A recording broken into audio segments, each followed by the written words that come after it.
الحمد لله نحمده ونستعينه ونستغفره ونؤمن به ونتوكل عليه ونعوذ بالله من شرور أنفسنا ومن سيئات أعمالنا من يهده الله فلا مضل له ومن يضلله فلا هادي له وأشهد أن لا إله إلا الله وحده لا شريك له وأشهد أن سيدنا ونبينا ومولانا محمدا عبده ورسوله صلى الله على سيدنا محمد وعلى آله وأصحابه وسلم تسليما كثيرا كثيرا. فقد قال الله سبحانه وتعالى في محكمه التنزيل والفرقان المجيد بعد أعوذ بالله من الشيطان الرجيم بسم الله الرحمن الرحيم وعاشروهن بالمعروف فإن كرهتموهن فعسى أن تكرهوا شيئا ويجعل الله فيه خيرا كثيرا. وقال النبي عليه الصلاة والسلام لا يفرق مؤمن مؤمنا إن كره منها خلقا رضي منها خلقا آخر صدق رسول الله صلى الله عليه وسلم. அளவற்ற அருளாளனும் நிகரற்ற அன்புடையோனுமாகிய எல்லாம் வல்ல அல்லாஹு சுப்ஹானஹு வ தஆலா அவனுக்கு அனைத்து புகழும் உரித்தாகுக. அல்லாஹ்வினால் படைத்த உலகத்திற்கு அனுப்பி வைக்கப்பட்ட மனித இனத்திற்கு சீரான நேரான நல்வழியை காட்டுவதற்காக அல்லாஹ்வினால் அனுப்பி வைக்கப்பட்ட நபிமார்கள், ரசூல்மார்கள், தீர்க்கதரிசிகள் அனைவர்களுக்கும் தலைவராக முத்திரையாக கடைசியாக உலகத்திற்கு வருகை தந்து இவ்வுலகத்தில் தான் வாழ்ந்து கொண்டிருந்த காலங்களில் தனக்கு ஏற்படவிருந்த எண்ணற்ற இன்பங்களை, சந்தோஷங்களை, மகிழ்ச்சிகளை பொருட்படுத்தாது ஒவ்வொரு நிமிடமும் வினாடியும் தனது சமூகத்திற்காக, சமுதாயத்திற்காக உழைத்து பாடுபட்ட உயிருமினிய ரசூலுல்லாஹி ஸல்லல்லாஹு அலைஹி வஸல்லம் அவர்கள் மீதும் அவர்களை தொடர்ந்து பின்பற்றி வாழ்ந்த அத்துணை நல்லடியார்கள் மீதும் அல்லாஹ்வின் சாந்தியும் சமாதானமும் என்றென்றும் உண்டாவதாக. அல்ஹம்துலில்லாஹ். கணியத்திற்குரிய பெரியார்களே, அன்பிற்குரிய கணவான்களே, சகோதரர்களே, அல்லாஹு சுப்ஹானஹு வ தஆலா நம் அனைவர்களுக்கும் ஒரு பரிசுத்தமான, தூய்மையான, அர்த்தமுள்ள மார்க்கத்தை தந்திருக்கிறான். ஏன் அர்த்தமுள்ள மார்க்கம் என்றால், இந்த மார்க்கத்தில் எந்த விதமான சடங்கு சம்பிரதாயங்களும் இல்லை. இந்த நாம் உலகத்திலே வாழும் பொழுது எந்த ஒரு விடயம் அது நல்லதோ அல்லது எங்களுக்கு துன்பத்தை தரக்கூடியதோ எந்த ஒன்றாக இருந்தாலும் சரி, அதற்கு நம்முடைய மார்க்கத்தில் ஒரு அழகான வழிகாட்டுதல் தரப்பட்டிருக்கிறது. வெறும் வார்த்தைகளால அல்ல. ஹதரத் ரசூலுல்லாஹி ஸல்லல்லாஹு அலைஹி வஸல்லம் அந்த சஹாபாக்களுடன் இரண்டர கலந்து வாழ்ந்து காட்டினார்கள். வெறும் தொழுகையை மாத்திரமல்ல, நோன்பு, திக்ருகள், ஜகாத், ஹஜ் இவைகளையும் செய்து காட்டினார்கள். சஹாபாக்களுடன் இரண்டர கலந்து வாழ்ந்தும் காட்டினார்கள். வியாபாரம், தொழில்களை செய்தும் காட்டினார்கள். மக்காவுல நபி அவர்கள் அஜியாஸ் என்ற மலை அடிவாரத்தில் ஆடுகளை மேய்த்திருக்கிறார்கள். மதீனாவுல ஜுருஸ் என்ற இடத்தில் நபி அவர்கள் விவசாயமும் செய்திருக்கிறார்கள். மதீனாவுடைய பஜார்ல, மார்க்கெட்ல நபி அவர்கள் வியாபாரமும் செய்திருக்கிறார்கள். நபி பட்டம் கொடுக்கப்படுவதற்கு முன்னால நபி அவர்கள் மிஸ்ர், ஷாம், யமன் போன்ற பல நாடுகளுக்கு ஹதரத் கதீஜா ரலியல்லாஹு அன்ஹா அவர்களுடைய வியாபார பொருட்களை எடுத்துக்கொண்டு வணிகம் செய்ததாகவும் சரித்திரத்தில் பதிவு செய்யப்பட்டிருக்கின்றது. மேலான பெரியார்களே, சகோதரர்களே, நாம் எதை சொல்ல வருகிறோம் என்றால், இஸ்லாமிய மார்க்கம் என்பது வெறும் வணக்க வழிபாடு மாத்திரம் அல்ல. வணக்கங்களுக்கும் நேர காலம் ஒதுக்கணும். தொழுகை ஆக முக்கியமானது. அதை விட்டவருக்கு இஸ்லாத்துல பங்கு இல்லை என்று கூறக்கூடிய அளவுக்கு மிக முக்கியமானது. அதே மாதிரி நம்முடைய கொடுக்கல் வாங்கல், நம்முடைய வியாபாரம், நம்முடைய குடும்ப வாழ்க்கை, நம்முடைய சமூக வாழ்க்கை, இதற்கும் நபியுடைய வாழ்க்கையில மிகப்பெரிய முன்மாதிரிகள் இருக்கின்றன. எப்படி மாஷா அல்லாஹ் நாங்கள் தொழுகின்றோமோ அதே மாதிரி நம்முடைய கொடுக்கல் வாங்கல், வியாபாரம் அவைகளை இஸ்லாமிய முறைப்படி செய்தோம் என்றால் இன்ஷா அல்லாஹ் அதிலே அபிவிருத்தி பரக்கத்தை எதிர்பார்க்கலாம். முன்னொரு காலத்துல நம்முடைய ஊர்கள்ல தெரியும், ஒவ்வொரு வீட்டிலேயும் 8 பிள்ளைகள் 10 பிள்ளைகள் இருப்பாங்க. இப்பொழுது அந்த பிள்ளைகளுடைய எண்ணிக்கைகளும் குறைந்து விட்டன. வீட்டுல 8-10 பேர் இருந்தாலும் வேலைக்கு போறது வாப்பா மாத்திரம் தான். பெரிய எக்ஸ்போர்ட் இம்போர்ட் பிசினஸ் இல்ல, சாதாரணமான சின்ன சின்ன கூலி தொழில், மற்ற சிறிய தொழில்கள்ல தான் ஈடுபட்டார்கள். வீட்டிலே உள்ள 10 பேர்களுடைய தேவைகளையும் அல்ஹம்துலில்லாஹ் அல்லாஹ் பூர்த்தியாக்கி கொடுத்தான். இன்று நாம் பார்க்கலாம், சில இடங்கள்ல வீட்டில் உள்ள எல்லாருமே வேலைக்கு போறது, ஆணும் போறது, பெண்ணும் போறது, பெரியவரும் போறது, சிறியவரும் போறது, எல்லாரும் சம்பாதிச்சாலும் எப்ப பார்த்தாலும் கஷ்டம், எப்ப பார்த்தாலும் நெருக்கடி, சிக்கல், கடன். இதுல நாங்க ஆழமாக ஆராய்ந்து பார்த்தோம் என்றால் எங்கேயோ ஒரு இடத்துல ஓட்டை இருக்குது. எங்கட கொடுக்கல் வாங்கல்ல, எங்கட வியாபாரத்துல, நாங்க செய்யற ஜொப்ல எங்கேயோ சில தவறுகள் நடந்து கொண்டிருக்கிறது. அதனால் இந்த தவறுகளின் மூலமாக அதிலே உள்ள பரக்கத்துகளை நாம் இழந்து கொண்டிருக்கின்றோம். இது முதலாவது விடயம். இரண்டாவது தான் முஆஷராத் என்று சொல்லக்கூடிய குடும்ப வாழ்க்கை, சமூக வாழ்க்கை. இதுவும் மிக நீண்ட ஒரு தலைப்பு.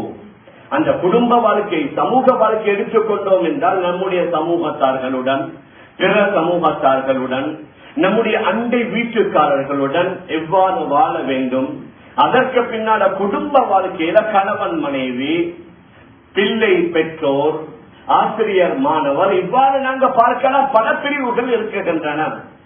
12:30 பயானையும் முடிக்கணும். ஒரு 20 நிமிஷம் தான் இருக்குது. அதுக்குள்ளால இன்ஷா அல்லாஹ் மிக சுருக்கமாக நாங்க பார்க்கலாம். ஹஜ்ரத் ரசூலுல்லாஹி ஸல்லல்லாஹு அலைஹி வஸல்லம் அவர்கள் குடும்ப வாழ்க்கையை எவ்வாறு வாழ்ந்தார்கள். ஏன் நான் இதை சொல்ல வருகிறேன் என்றா, இன்றைக்கு குடும்ப வாழ்க்கையில டிவோர்ஸ் மிக அதிகமாக கொண்டிருக்குது. ஒரு 30-40 வருடங்களுக்கு முன்னாடி எங்களை காதால கேட்கவே முடியாது. திருமணம் முடித்த அந்த தம்பதியினர்கள் திருமணம் முடித்தவர்களுக்கு மரணிக்குகின்ற வரைக்கும் அந்த 2 பேர், அந்த ஜோடி தான். அவங்க பிரிந்தாங்க, தலாக் சொல்லி விட்டார்கள், டிவோர்ஸ் பண்ணி விட்டார்கள், பசுகை எடுத்தார்கள் என்ற அந்த செய்தியை நாம் சிறிய வயதுல காதால கேட்கவே இல்லை. ஆனால் இப்பொழுது மிக அதிகமாக அது நடந்து கொண்டிருக்கிறது. அதற்குரிய காரணம் என்ன? ஹஜ்ரத் ரசூலுல்லாஹி ஸல்லல்லாஹு அலைஹி வஸல்லம் அவர்களும் குடும்ப வாழ்க்கையை வாழ்ந்து காட்டினாங்க. ஏக காலத்துல 9 மனைவிமார்களுடன் வாழ்ந்தார்கள். நான் நபி என்ற அதிகாரத்துடன் வாழல்ல, மாற்றமாக உண்மையான ஒரு கணவனாக நபி அவர்கள் வாழ்ந்தார்கள். அதனால முதலாவது நம்மிடத்துல வர வேண்டும், அல்லாஹ் எங்களுக்கு அமைத்து தந்திருக்க கூடியதை கல்பால பொருந்திக் கொள்ளணும்.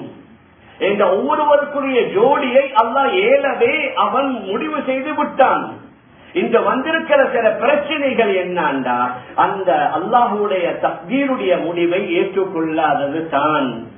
பலர் சொல்லுவாங்க, திருமணத்திற்கு பின்னால உங்களை விட நல்ல இடத்துல முடிச்சிருக்கலாம், உங்களை விட அழகான பெண்ணை எடுத்திருக்கலாம், உங்களை விட படிச்ச எத்தனையோ பேர்கள் எனக்கு பேசி வந்தாங்க. இந்த மாதிரி நிறைய கதைகள் இருக்குது.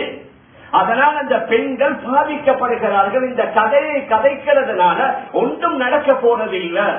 முதலாவது என்ன, அல்லாஹு சுப்ஹானஹு வ தஆலா எனக்கு பொருந்திக் கொண்டது, எனக்காக வேண்டி அல்லாஹ் ஏற்படுத்தியது இதுதான். நபியுடைய மிக தெளிவான ஹதீஸ், மினஸ் ஸஆதா, ஒரு மனிதனுடைய ஆக பெரிய அந்த சீதவித்தனத்தின் உள்ளது தான் அல்லாஹ் அவனுக்கு எதை முடிவு செய்தானோ அதை உளமாற மனமாற ஏற்றுக்கொள்ளணும். ஆதமுடைய மகனுடைய துர்பாக்கிய நிலைத்தான் தர்க்குஹு இஸ்திகாரத் அல்லாஹ், அல்லாஹுடைய தெரிவை விட்டு விடுவது. அல்லாஹுடைய எனக்கு தெரிவு செஞ்சது அது சரியில்லை, பொருத்தம் இல்லை, இதை விட அழகானது, நல்லது, படித்தது, வசதியானதை நான் அடைந்திருக்கலாம், மேலான பெரியார்களே, சகோதரர்களே, அது முதலாவது நம்மிடத்திலே மாற்ற வேண்டிய மிக முக்கியமான ஒன்று.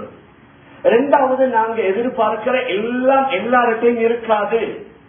நாங்க நினைக்கிறது எல்லாமே எல்லார்ட்டையும் இருந்தால் உலக வாழ்க்கை அல்ல, அது சொர்க்க வாழ்க்கை தான். அங்கே தான் எந்த குறையும் இல்ல, ஆண்களிடத்திலும் இல்ல, பெண்களிடத்திலும் இல்ல. உலகத்தில் மனிதர்களை அல்லாஹ் குறை உள்ளவர்களாகத்தான் படைத்திருக்கிறான். அவர்கள் ஆண்களாக இருக்கலாம், பெண்களாக இருக்கலாம். அதனால் அந்த குறைகளை கண்டும் காணாமலும் மற்றவர்களுடைய குறைகளை பார்க்கும் பொழுது முதல்ல நான் என்னுடைய குறையை பார்க்கணும். என்னிடத்தில் எம்மாத்திரம் தவறுகள், என்னிடத்தில் எம்மாத்திரம் குறைகள், என்னுடைய பேச்சில, என்னுடைய அசைவுகள்ல, என்னுடைய நடவடிக்கைகள்ல நிறைய குறைகளை அல்லாஹ் வைத்திருக்கிறான். நான் எனது குறைகளை பார்த்தால் மற்றவர்களுடைய குறைகளை பார்ப்பதற்குரிய சந்தர்ப்பம் வராது.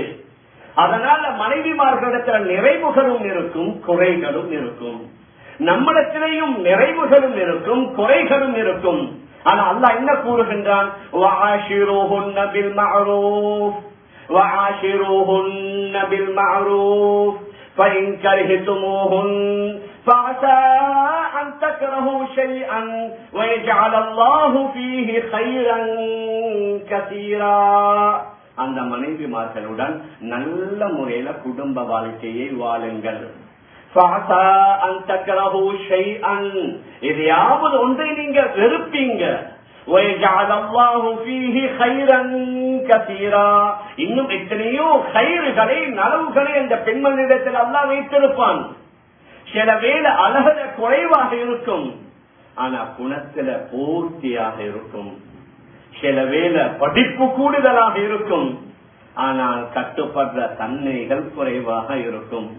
இந்த படிச்ச ஒரு வகையான பெருமை, எனக்கு என்ன குறைவு, உங்களை விட நான் கூட படிச்சிருக்கிறேன், அதனால எல்லாத்தையும் 100% எதிர்பார்க்க முடியாது.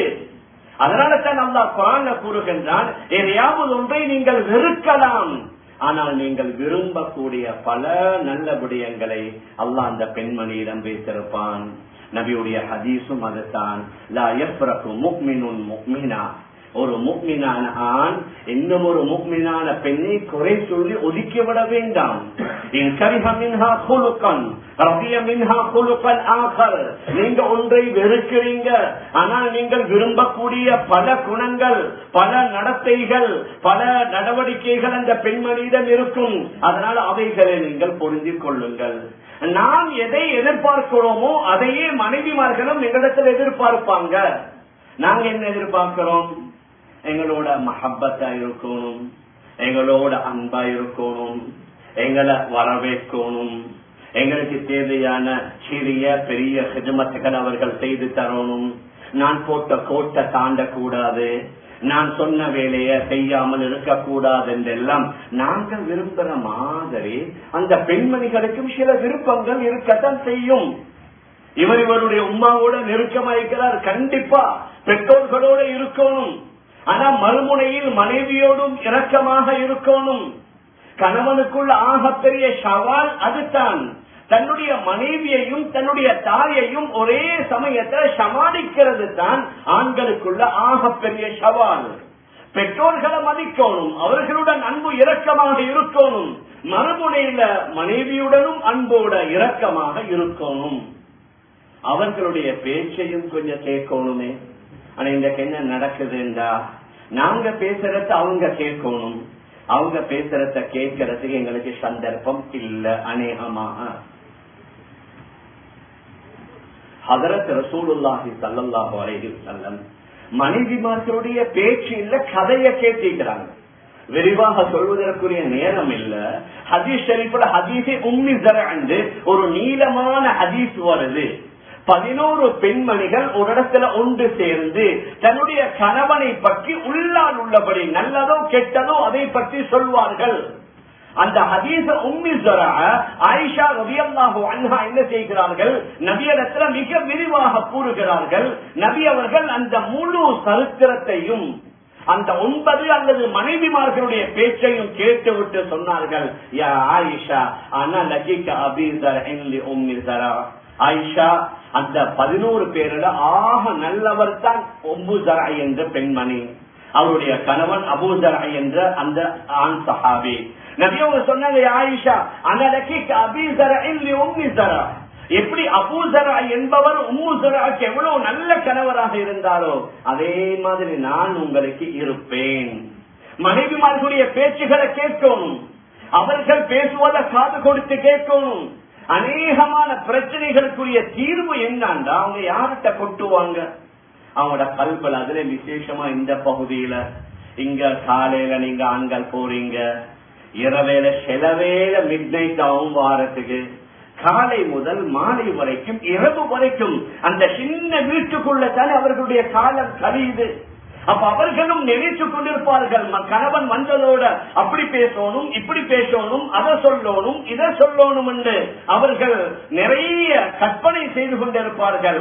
ஆனா எங்கட சில ஆண்கள் வீட்டுக்கு வந்ததோட அவங்க தான் கேள்வி கேட்கிறது, அதே நடந்துச்சு, அதையும் செய்யல, இதையும் செஞ்சீங்க, இப்படியும் செஞ்சீங்க. மேலான பெரியார்களே, சகோதரர்களே, நாங்க பேசுறத கேட்கிற மாதிரி அவர்கள் பேசுவதை நாங்க கேட்கணும். எங்களுக்கு ஆத்திரம், வேகம், ரோஷம் வார மாதிரி அவர்களுக்கும் ஆத்திரமும் வேகமும் ரோஷமும் வரும். அதையும் நாங்க இனம் காணணும், அதையும் நாங்க சகித்துக் கொள்ளணும், அதையும் நாங்க பொருந்திக் கொள்ளணும் என்ற அளவுக்கு இந்த தெளிவான ஹதீஸ்ல வருது. புகாரில வரக்கூடிய ரிவாயத், ஒரு தடவை ஹதரத் உம்மு ஸலமா ரலியல்லாஹு அன்ஹா அவருடைய வீட்டுக்கு சென்றிருக்கிறார்கள்.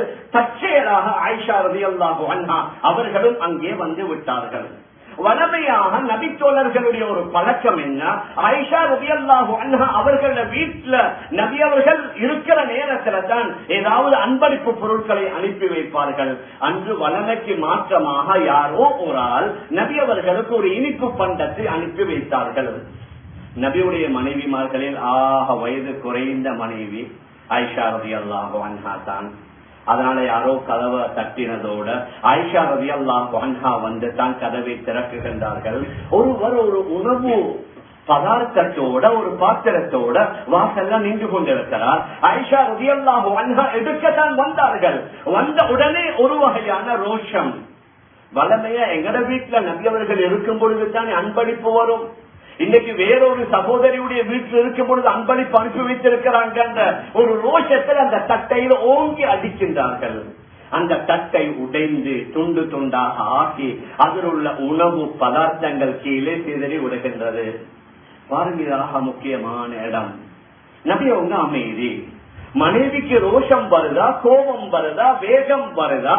அப்ப நாங்களும் வேகம் அடைந்து நாங்களும் ரோஷப்பட்டா தான் வேற இடத்துல போய் முடிகிறது. சவுதியினுடைய மிக முக்கியமான ஒரு ஜட்ஜ், ஒரு 35-40 வருஷமாக ஜட்ஜாக இருந்தவர். அவர்கிட்ட நூற்றுக்கணக்கான கேஸ்கள் வந்திருக்குது. அவர்கிட்ட கேட்கிறாங்க, அதிகமான திருமணம் முடித்த ஜோடிகளுக்கு மத்தியில் டிவோர்ஸ் ஏற்படுவதற்குரிய காரணம் என்ன? அவர் சொன்னாரு, 2 காரணம்.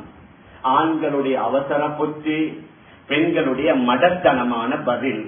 ஆண்கள் அவசரப்பட்டது ஒன்று, பேசினா நாங்களும் பேசணும் நினைக்கிறாங்க, இல்லாட்டி அவங்க எங்களை தலைக்கு மேல ஏறிடுவாங்க என்று ஒரு சிலர் நினைக்கின்றார்கள். பிறர் ஹதரத் ரசூலுல்லாஹி ஸல்லல்லாஹு அலைஹி வஸல்லம் அமைதியாக இருக்கிறார்கள். அவங்களுக்கு தெரியுது ஆயிஷாக்கு கோபம் வந்துருச்சு, ஒரு வகையான ரோஷம் வந்திருக்குது. இந்த நேரத்துல நானும் ரோஷப்படக்கூடாது, வேகப்படக்கூடாது. வந்து அவர்கிட்ட சொன்னாரு, கொஞ்சம் மீறிங்க, உங்களோட பாத்திரத்தை உடைச்சிட்டாங்க, உங்களுக்கு நல்ல பாத்திரம் கொண்டாரு. வீட்டுக்குள்ள போய் நல்ல பாத்திரத்தை எடுத்து கொண்டு வந்து சிதறிய உணவுகளை இன்னும் ஒரு பாத்திரத்துல கூட்டி எடுத்து அந்த பாத்திர துண்டுகளை ஒரு மூலையில கூட்டி வைத்து விட்டு அவரை அனுப்பும் போது ஒரே ஒரு வார்த்தை சொன்னாங்க, அகாரத் உம்முக்கும், உங்களோட உம்மாவுக்கு இன்றைக்கு ரோஷம் வந்துருச்சு. கமகார சாரா அலா ஹாஜர், எப்படி சாரா அலைஹிஸ்ஸலாத்து வஸ்ஸலாம் இப்ராஹிம் அலைஹிஸ்ஸலாம் அவர்களுடைய மனைவி ஹாஜர் அலைஹிஸ்ஸலாமின் மீது ரோஷப்பட்ட மாதிரி அவங்களோட உம்மா ஆயிஷாவுக்கு ரோஷம் வந்துருச்சு. அவ்வளவு தான். நபி அவங்களும் பேசிக்கிறது, என்ன ஆயிஷா நீங்க செய்வீங்க, இப்படியா மடத்தனமா செய்யறது? வீட்டுக்குள்ள வந்து செஞ்சாலும் சரி, அவரை முன்னால வச்சுக்கொண்டு இப்படி கையில அடித்தது பிழைத்தானே. ஹதரத் ரசூலுல்லாஹி ஸல்லல்லாஹு அலைஹி வஸல்லம் பேசல. ஏன் அவங்களுக்கு வேகம் வருதா, அவர்களுக்கு ரோஷம் வருதா? நாங்க கொஞ்சம் அமைதியாகணும். அவர்கள் ஏதாவது தவறு செஞ்சிட்டாங்களா மன்னிக்கணும், மன்னிப்பு கேட்டா மன்னிப்பு கொடுக்கணும். எங்களால தவறு நடந்தா நாங்களும் மன்னிப்பு கேட்கணும். நாங்களும் மலக்குமார்கள் அல்ல அல்லவா? ஆண்களாலும் தவறு நடக்கலாம், ஆண்களாலும் சில நேரங்களில் மிஸ்கள் நடக்கலாம். அவர்கள் மன்னிப்பு கேட்கணும் என்று விரும்புகின்ற நாங்க மன்னிப்பு கேட்கணும் என்று அவர்கள் விரும்பினால் என்ன இருக்குது? ஹதரத் ரசூலுல்லாஹி ஸல்லல்லாஹு அலைஹி வஸல்லம் அவர்களே தன்னுடைய சில பேச்சுக்களை வாபஸ் வாங்கிக்கிறாங்க. விரிவாக சொல்ல நேரம் இல்ல.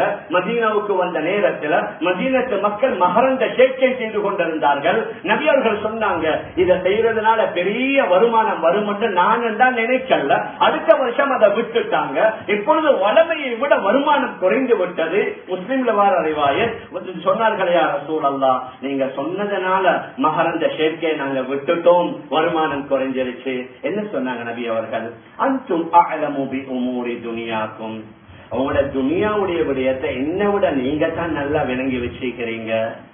எனக்கு கூட இந்த விவசாயத்தை பத்தி தெரியாது. அதனால இதான் அமர்த்துக்கும் விஷயின் தீனுக்கும் பகுதூபிகி மத்தத்தாத்தும், தீனுடைய விஷயத்தை நான் சொன்னா அதை நீங்க எந்த அளவு எடுத்துக்கொள்ளுங்க. துனியாவுடைய விஷயத்தை சொன்னா உங்களோட துனியாவுடைய விடயங்கள் உங்களைத்தான் நீங்க நல்லா அறிந்திருக்கிறீங்க. ஹதரத் ரசூலுல்லாஹி ஸல்லல்லாஹு அலைஹி வஸல்லம் அவர்கள் தான் சொன்னது பிழை என்பதை ஏற்றுக்கொண்டார்கள். இன்றைக்கு அதிகமான இடங்கள்ல ஏற்றுக்கொள்றது இல்ல. நான் சொன்னா சரி, நான் வாபஸ் வாங்க மாட்டேன், நான் சொன்னதை திருப்பி எடுக்க மாட்டேன். இந்த பிடிவாதத்தினால தான் எத்தனையோ குடும்பங்கள் இன்றைக்கு பிரிந்து வாழ்கிறார். ஹதரத் உமர் ரலியல்லாஹு அன்ஹு ரொம்ப வேகமானவர், எங்களுக்கு தெரியும். அவர்கள் ஒரு பாதையில போனா ஷைத்தானுக்கே தைரியம் இல்ல, அவன் இன்னும் ஒரு பாதையில போவான். ஆனால் ஹதரத் உமர் ரலியல்லாஹு அன்ஹு அந்த வேகத்தை மற்றவர்கள்ட்ட மனைவிட்ட காட்டல்ல. ஒரு தடவை சஹாபாக்களுடன் பேசிக் கொண்டிருக்கிறார்கள். ஹதரத் உமருடைய காலத்துல ரலியல்லாஹு அன்ஹு திருமணத்திற்கு கொடுக்கிற மஹர மிச்சம் கூடுதலா கொடுக்க ஆரம்பிச்சிட்டாங்க. ஹதரத் உமர் ரலியல்லாஹு அன்ஹு சொன்னார்கள், லா துகாலு ஃபீ முஹூரின் நிஸா, பெண்களுக்கு கொடுக்கிற மஹர மிச்சம் கூட்டி கொடுக்காதீங்க, அதிகமாக கொடுக்காதீங்க. அப்போ ஒரு பெண்மணி இந்த சபையிலிருந்தே எழும்பினாங்க, யா அமீரல் முஃமினீன், அல்லாஹு யுஅதீனா வ துஹரிமுனா அன்த, அல்லாஹ் எங்களுக்கு தருவதற்கு தயார், உங்களுக்கு இஷ்டம் இல்ல போல, உங்களுக்கு விருப்பம் இல்ல போல. ஹதரத் உமர் கேட்டாங்க, தாயே என்னத்தை சொல்ல வாரீங்க? இல்ல, குர்ஆன்ல அல்லாஹ் கூறுகின்றான், வஆதைதும் இஹ்தாஹுன்ன கின்ஃபாரன் ஃபலா தஅخذூ மின்ஹு ஷைஆ, அந்த பெண்மணிகளுக்கு நீங்க பெரிய ஒரு அதாவது தங்க குமியலை கொடுத்தாலும் அவர்களிடமிருந்து எதையும் நீங்க திருப்பி எடுக்காதீங்க என்று அல்லாஹ் குர்ஆன்ல கூறுகின்றான். அல்லாஹ் கொடுக்க சொல்கின்றான். உங்களுக்கு விருப்பம் இல்ல போல அந்த கேட்டவுடன் அந்த சபையிலேயே ஹதரத் உமர் ரலியல்லாஹு அன்ஹு சொன்னார்கள், அஸாபத் இம்ரா வ அக்தா உமர், இந்த பெண் சரியாக சொல்லிவிட்டால், உமர் நான் பிழைத்து விட்டேன், நான் தவறிழைத்து விட்டேன், நான் தவறு செய்தேன் என்பதை சொல்வதற்கு வெட்கப்படல. ஏன்? நான் சொன்னது பிழை, நான் சொன்னது தவறு, இந்த பெண்மணி சரியாக சொல்லிவிட்டால் என்று ஹதரத் உமர் ரலியல்லாஹு அன்ஹு கூறியிருக்கிறார்கள். எங்களுடைய நிறைய மஷூராக்கள்ல பிரச்சனை வாரதே இதுதான். நான் சொன்னதை எடுக்கல, என்னுடைய கருத்தை எடுக்கல, அவருடைய கருத்தை எடுத்துட்டாங்க.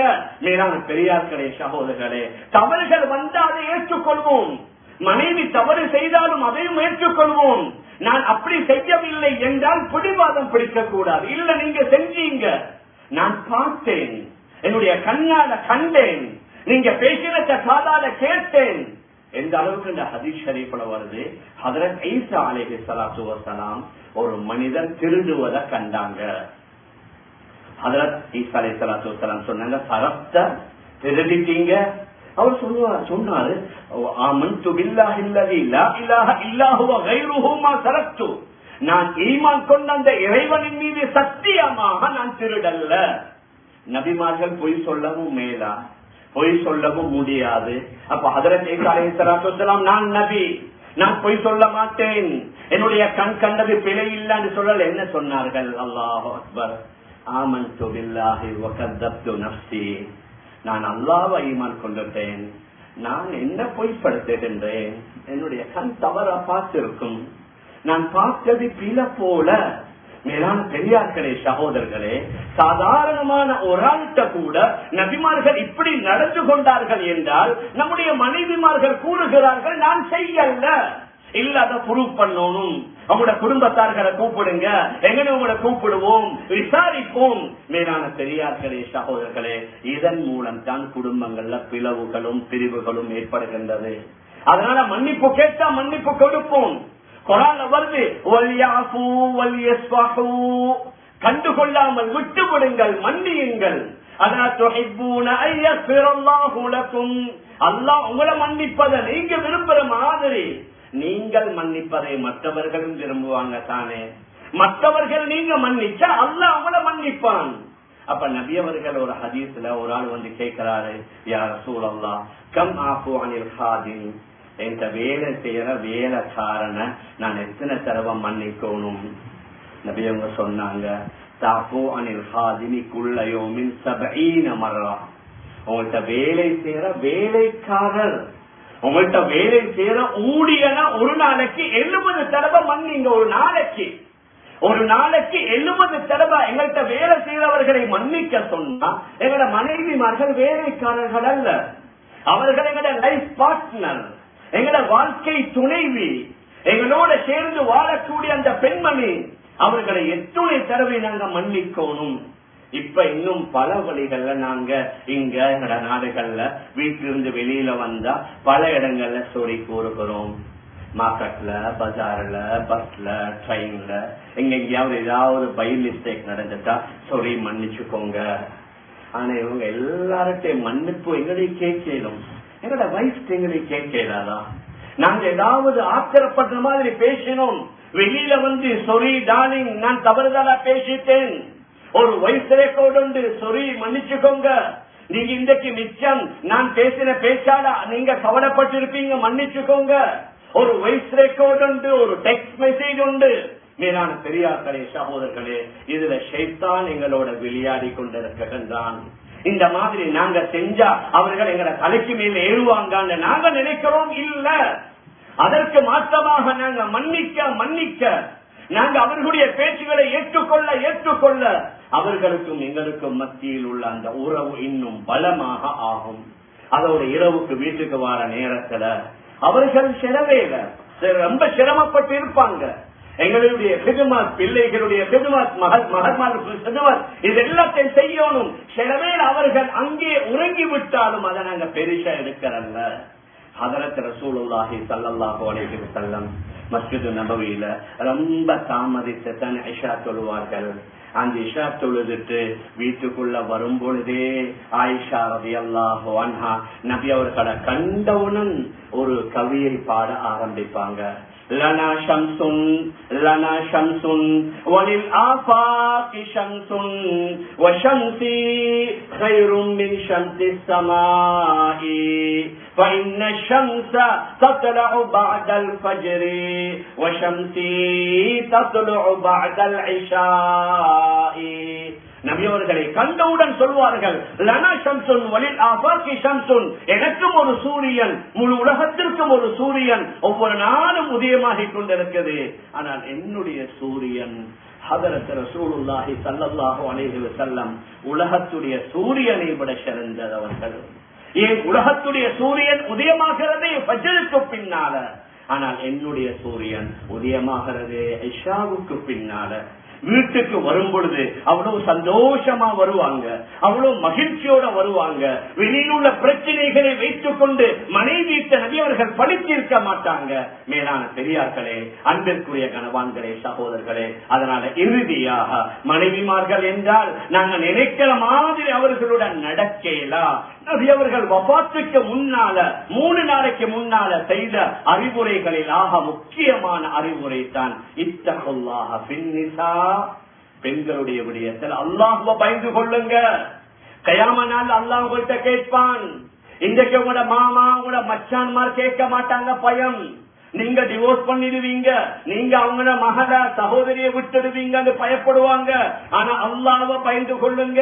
நீங்கள் நடந்து கொண்ட ஒவ்வொரு விடயங்களை பற்றியும் கியாமத்துடைய நாளையில் உங்கள்கிட்ட விசாரிப்பான் என்பதை நபி அவர்கள் வஃபாத்துக்கு 3 நாளைக்கு முன்னால சொல்லி இருக்கிறார்கள். மேலான பெரியார்களே, சகோதரர்களே, அதனால குடும்ப வாழ்க்கை என்பதும் ஷரியாவுல உள்ளது. எப்படி நபி அவர்கள் தொழுத மாதிரி, நபி அவர்கள் ஹஜ் செய்த மாதிரி, நபி அவர்கள் வாழ்ந்த மாதிரி வாழணும். அந்த இந்த படங்களை பார்த்து கொண்டு உலகத்தில் நடக்கிறது எல்லாம் அது படத்தானே நடிக்கிறாங்க. நடிக்கிறவர்களுடைய அதாவது பர்சனல் வாழ்க்கையில இன்பம் இல்ல, சூசைட் பண்றாங்க. அதை பார்த்து கொண்டு எங்கட மனைவி அப்படி இருக்கணும், எங்கட மனைவி இப்படி இருக்கணும், வாழ்க்கை இன்பமாக இருக்காது.